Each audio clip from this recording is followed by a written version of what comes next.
things first, I'ma say all the words inside my head. I'm fired up and tired of the way that things have been. Oh. Bonjour à toutes et à tous, j'espère que vous allez bien. Alors Pâques arrive à grands pas, vous l'avez vu déjà, une petite recette printanière que j'ai partagée cette semaine. Et bien j'ai envie de continuer pour vous donner des idées recettes de Pâques, mais il y a quand même une tradition en Alsace. À Pâques, on fait notre lamala. Alors, c'est pas une recette cookidou, c'est une recette bien à moi que je vais vous partager aujourd'hui parce qu'il n'y a pas de Pâques sans la mala. Things first, I'ma say all the words inside my head. Alors pour ceux qui ne connaissent pas le lamala, et bien tout simplement c'est une pâte à génoise que l'on va réaliser en forme d'agneau pour fêter Pâques. C'est une tradition alsacienne et on y tient. Alors en premier lieu, je préchauffe mon four à 180 degrés et je vais démarrer en réalisant mon sucre glace que j'utiliserai pour pouvoir décorer mon lamala une fois qu'il sera cuit. Donc je vais mettre dans mon bol 100 g de sucre. Je positionne mon couvercle et mon gobelet et je vais mixer mon sucre pour qu'il se transforme en sucre glace pendant 20 secondes à la vitesse 10. Un petit coup de baguette magique sur mon bol pour permettre au sucre qui est logé le long des parois de retomber sur les couteaux et je transvase mon sucre glace obtenu. Je réserve mon sucre et là je vais insérer le fouet dans mon bol. J'y rajoute 3 œufs. Et j'y rajoute 100 g de sucre.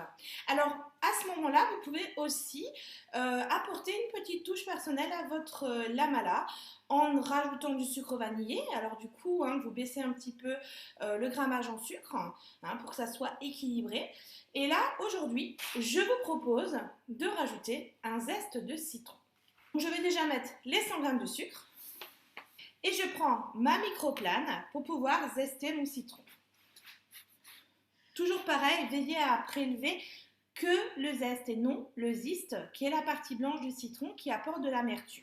Alors vous pouvez aussi mettre du zeste d'orange, de clémentine, voilà, on reste sur les agrumes, ou rajouter un petit chouïa de fleur d'oranger, c'est possible aussi si vous aimez, mais attention, pas trop. On peut aussi rajouter un petit peu de cannelle, voilà, libre à vous, à votre créativité pour votre lamala. Je veux créer du volume en blanchissant mes œufs avec le sucre. Je ne vais pas mettre le gobelet parce que justement, je veux permettre à l'air de bien entrer dans mon bol, traitant à l'aide du fouet de bien blanchir le mélange sucre-œuf. Au début, je risque d'avoir des projections, alors je vais utiliser mon panier de cuisson pour permettre justement, pour éviter de refaire la déco autour du Thermomix. Et là, je vais programmer 6 minutes à 50 degrés sur la vitesse 3,5. Alors, qui dit lamala, dit moule à lamala. On est d'accord? Alors, vous avez les moules en terre cuite comme les moules à Kouglof. Moi, aujourd'hui, j'ai un moule en métal. Alors, ils sont tous les deux bons. Il faut veiller que ce soit la terre cuite céramique ou le métal à bien beurrer votre moule à la mala. Vous voyez, j'ai beurré, j'ai même fariné et mon moule est prêt. Et mon moule est prêt, puis le rassembler les deux parties grâce aux attaches en métal. Mes œufs et mon sucre ont bien blanchi. Le mélange s'est épaissi. J'ai donc préparé mon moule que j'ai fermé avec les attaches et qui a été donc, je le répète, beurré et fariné. Fariné, c'est facultatif, mais franchement, allez-y en dose de beurre. Ce serait dommage que votre agneau reste collé à votre moule. En amont, j'ai préparé ici 40 g de farine et 30 g de maïzena que j'ai mélangé ensemble. Et là, je vais lancer ma vitesse à la vitesse 3.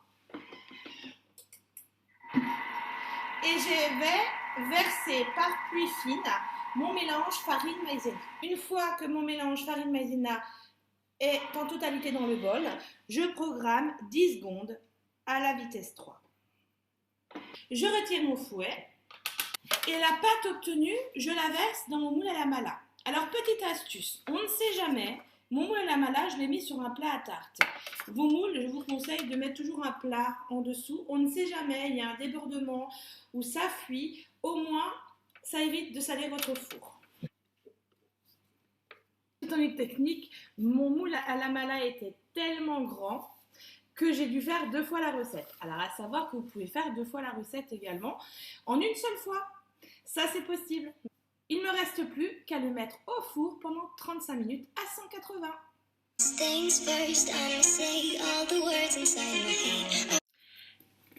Voilà, après donc 35 minutes de cuisson à 180, j'ai sorti donc mon lamala du four, je l'ai démoulé, il ne faut pas attendre pour le démouler, hein, et j'ai saupoudré de sucre glace. Alors il est un peu de travers, donc il a du mal à tenir debout.